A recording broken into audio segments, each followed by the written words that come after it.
Well, the Eagles have reshaped the receiver room. So how will Jalen Hurts adjust to his new weapons and a new offensive coordinator?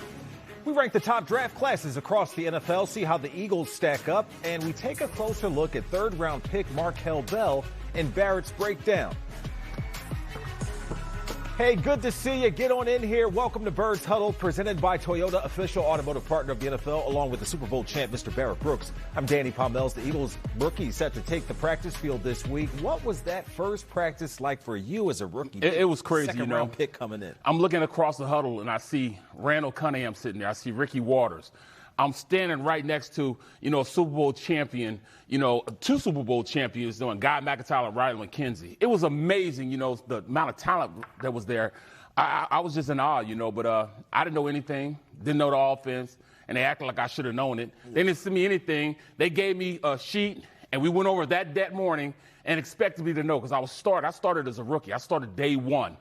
And, man, I tell you, it was just it was like I was there for, 5 seconds, and I was there for 3 days. It was just a whirlwind. Yeah, quick coming of age, right, it sounds like. Right. And speaking of getting on the practice field, the Eagles tweeting out this picture of Jalen Hurts just a short time ago with the caption, "Back to work." QB1 ready to get the bad taste out of the 2025 season out of his mouth and move on.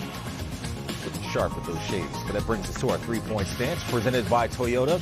Stance number one, Jalen Hurts can flourish with his new pass catchers. The Eagles brought in a new offensive coordinator in Sean Mannion and a slew of new weapons to go with it, including Mekhi Lemon and Eli Stowers in the first 2 rounds of the draft. So, Barrett, how do you expect Hurts to perform with his new supporting cast? Man, it depends on what you're looking at. The run game is definitely going to be great because with those new weapons, it's going to open up for them because they're going to establish the run first. That's what you do in this type of offense. You run zone, and then all of a sudden, from out of nowhere, you come with play action. And when you have the weapons you got Smith out there, you got Wicks out there, now they have Lemon, it's just going to open things up. And, oh, by the way, underneath and in the middle of the field, you got 2 really good tight ends that can catch the ball, and Dallas Goedert and Eli Stowers. So, pick your poison. How's the defense going to stop them? You can stop the run, okay, then now you got to go with Jalen throwing it over the top. He's got plenty of weapons, guys that create separation. He doesn't have to be perfect now. He can throw and those guys will run under it and get open. They'll create separation with their routes. These are all things that he really didn't have last year. And plus, the NFL doesn't know what this offense is going to be about. So they don't know how to prepare for it going into the season. They don't know what's going to be going on. So I just think it's going to be a decided advantage for the Eagles going into this season. And it's going to take a while for the NFL to really catch up to what they're trying to do, especially from the running game, and having, the guy back there running the rock. It's just going to open everything up in the pass. Yeah. I think Jalen's going to be really excited about it. Well, it's interesting because it seems like part of the Sean Mannion offense is that they want to work the middle of the field. And right. Mekhi Lemon and Eli Stowers can definitely assist with that. Do you think the passing game takes a big leap forward next year? I think it does. The biggest thing is I don't expect to see any more 15, 16, 17-point games. I don't think I'm going to have any games where they don't score in the second half. They should score every quarter. At least, because the weapons that they have are just, at the state, in the state they're in right now, and it's a championship roster. Just look at it. These guys look like they can open things up. And even if you, take Lemon out of the equation, even with everybody that you have there right now, it just looks like it's going to be better than it was last year. I just got a lot of expectations that they're going to do a very good job catching on to the offense. And as long as QB number one makes it happen, it'll be great for this team. All right, let's get to our second stance. The Eagles need more than just a 2028 first-round pick for A.J. Brown. ESPN's Adam Schefter has hinted that the return from the Patriots will be headlined by a first-rounder in 2028, but you want them to get a day 2 pick in 2027 as well, Barrett. Talk about it. Yeah, if that goes to 2028, you can't expect them to say, all right, we're going to take that 2028 first-round pick. They're going to take it.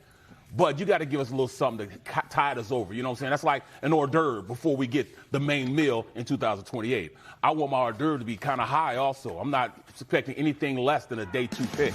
It's got to be at least a second or third to kind of, make it worth us doing it. Jalen's going to miss him. Like it or not, Jalen's going to miss A.J. Brown.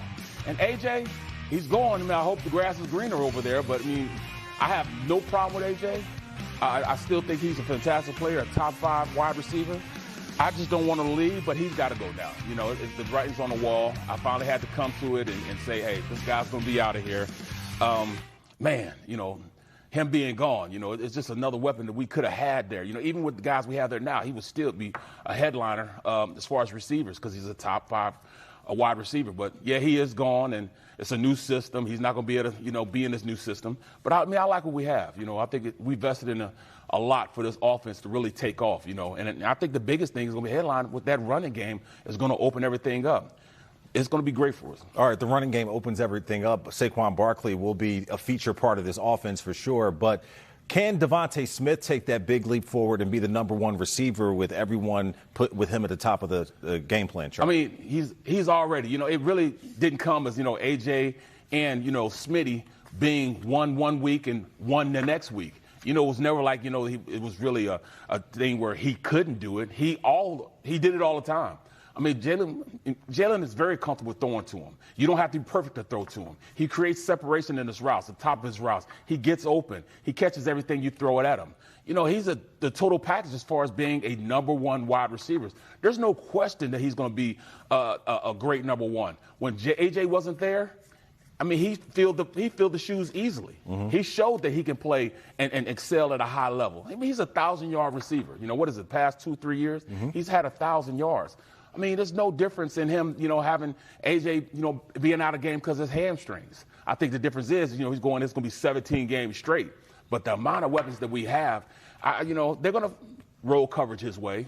But I think with the motion and everything that Mannion's going to put in it, it's really going to, stump a lot of our defensive coordinators on how they need to, secure him all the time. I think with the motions and everything, it'll be hard-pressed to do that. All right, let's get to our third stance. The Eagles still need a starting safety. They lost Reed Blankenship in free agency and haven't done a ton to fill that void. They brought back Marcus Epps and retained Michael Carter, who could be in the mix as well. They used a 7th-round pick on Cole Wisniewski, Barrett, but he'll just be battling to make the roster. You got to think that they make another move somehow to shore up this area. I don't know if they can, it's a lot of money that's tied up right now, and they have a lot of guys they still have to pay. I think Michael Carter, he's making that transition from being a slot to the safety position. We've had some very good success with that with Malcolm Jenkins and CJ. Both of those guys were slot cornerbacks when they came to the Eagles, and I think he's going to come and do the same thing. We've seen it happen before, and I'm very comfortable with it. I like Marcus Epps. Marcus Epps played very, very well last year, especially that last game. He showed up. He came up, put his hat on some people. And, Adams has been around the block for a little bit. So we have some guys that can come in and play. It's just about them really valuing it. If they really, really value the safety position, then they'll bring somebody in. I just don't think that they do. I mean, they've taken a chance on guys coming in from different positions. Like I said, with Malcolm being a slot guy and CJ being a slot guy and become a safety. So I just think they're going to go with what they have. And at this point, we still got to pay the big fella on the defensive side of the ball. Jalen's got to get paid. When you look at the landscape of the NFL, Emmanuel McNeil-Warren out of Toledo, Cleveland did out of Toledo. They drafted him. And is there a chance that you think one of those guys might shake free and be available and the Eagles can swoop in? Might, Grant Delpit, he was at LSU. I think he was a first-round pick, but, his reps have been going down a little bit, so maybe they maybe wheel and deal. We do have some roots there as far as people in management that come straight from the Eagles organization. So there might be a possibility that they start talking and maybe want to make a move. They like the young kids, so maybe that's an opportunity for us to go in, swoop in, and get a guy like him. Hello. The Eagles.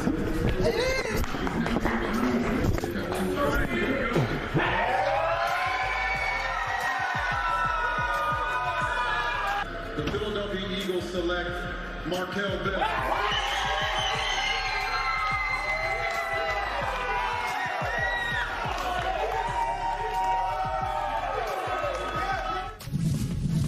Yeah, nothing but pearly whites there as Markel Bell giving his reaction to getting selected by the Eagles, 68th overall in the 3rd round of the draft. And now it's time to examine things a bit further. Barrett, you love looking at the offensive lineman, and Bell is definitely a big one at 6'9", almost 350 pounds. He started every game for Miami last season as they were making it all the way to the national title game, and in the process, Bell did not give up a single sack in the process. What did you see when you turned on the tape for this big fella? I saw a mountain of a man, a big guy, like you said, 6'9", 350 pounds, but he's not a sloppy, big. He's just a big guy, 6'9", and he's not a hooper. So he kind of moves like a hooper when he's playing, kind of rigid. But I tell you what, once he learned at the NFL level to give a little pop at the point of attack, he can change his whole game around. Watch this. This is called a deuce block between the guard and the tackle. They got to drive him back and get to this linebacker. He gets out, keeps his feet moving, drive.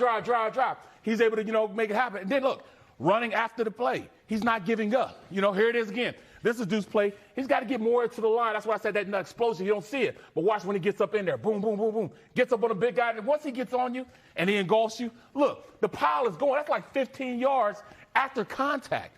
That's because he's so big. And then he hustles. He's the backside left tackle trying to get to that safety up there. But hey, watch the big fella. He kind of lumbering a little bit, but he gets there. Once he gets there, he finishes the block. Cuts right off it. And ends up blocking two just from his size alone. And then in the pass play, come on, man. You got to get out here. You can't be right there where he can put his hands on you. If he puts his hands on you, you're done. You're done. Just get your hands on him. And that's all he has to do. Locks him up. That's like taking candy from a baby. That's just not fair. Now, in the NFL level, those guys are going to be out there at wide 9. He's got to get out there, show that athleticism. But I tell you what, the big fella, he's going to be all right. Now that I look at him a little bit, and they teach him a little more about the game and the speed of the game and gets a little more pop at contact, I think he'll be okay. Is there a comparison that you would give to who Markel Bell might match up to? And that's the big thing. I went back and started watching film on guys, that I respected back in the day that I watched film on. And it's James Big Cat Williams. Watch this. James Big Cat Williams is the same, but he was only 6'7". But, man, I tell you what, he used to put his hands on people and block everybody. He had every single pad on you would have, and he would just engulf guys. And that's what made him a good player. So the more film I watched on him, the more film I looked at on Markel Bell, and the same traits are there. They just a mountain of a man. You can't get around him. And like I said, it's not like he's a big, sloppy guy. He's going to slim down a little bit, going to get a little quicker. They're going to show him explode out of his stance, explode as a player. This could be really good. The more and more I think about it, the better and better I feel about this pick in the 3rd round. He might be a hidden gem. Big Bell might be my new big cat. Oh, okay. Well, let's take a listen to what Howie Roseman had to say about the selection of Bell during his one-on-one interview with John Clark after the draft. This guy, shout out to Coach Stout, and I just keep hearing him in my head. Unusual. Howie, this guy's unusual, and that's what he is. He's unusual, and he's unusual because not only is he big, not only does he have incredible length, but he's got good feet for a guy his size. He can move, and he's 21 years old. And he's got great character, and the sky really is the limit for him, as a developmental player. And obviously, you got Jordan, you got Lane. Just imagine coming into your occupation and having two of the best guys in the world there to show you the way. Now, Barrett, as we try to make sense of this, he doesn't have Jeff Stoutland to help coach up Bell, but do you think they can turn him into a starting caliber player on this Eagles roster? Well, of course. Coach Cooper, I don't know him personally, but I know the school of thought that he comes from. He comes from that, that the offense that they're using, and I remember being in that offense and knowing what you have to do to be great. And plus the two guys that are playing on the outside, they're going to give him little gems here and there to make him a better player also. So the mere fact that he's behind two guys that are, all pros, and he's going to learn from them, and he's going to want to see them. And once he starts seeing the little idiosyncrasies that they have, he's going to become a good player. Like I said, I'm not going to call him Big Cat now. I ain't going to call him Big Kid neither. That's disrespectful, But, hey, he's the up-and-coming Big Cat on that team. So Big Cat Bell. That might be his name from this point on, Big Cat Bell. Let's go, big fella. I got faith in you, Just got to get a little more explosive when you off the point of attack, when you hit somebody. But don't you put them arms on, you start engulfing people, it's over. Just call it over. It's going to be over. The Eagles have a pretty crowded pitcher at tackle at the moment. Jordan Mailata and Lane Johnson, the starters. They brought back Fred Johnson at swing tackle. And they have these two players that they want to build with, the draft picks from last year, Cameron Williams and Miles Hinton. How do you think this shakes out on this offensive line? Competitive. You got to be competitive. That's the 3rd round pick. So Williams and Hinton know, hey, I got to come, with my lunch pail. And when you have that type of competitive nature, You got to come out there every single rep and know that you have to win every single rep. You got to put yourself and set yourself higher than the next man. Now, if you can't do it, you be on that hound, greyhound that is. But you got to make sure that competition is there, because as long as the competition is there, that means your team is getting better. Hinton and Williams just can't sit back. They're like, oh, we draft picks. No, they brought that third rounder in there now. The big fella's going to get an opportunity. They're going to give him a shot. He will get a shot, period. Big Fred, no. That's why Big Fred right now out there working out right now. No, hey, they ain't finna let this guy come in front of me. I got to make it happen. So it just breeds competition wherever it goes. You know, Fred Johnson, Hinton, Williams, you got to come ready every single play.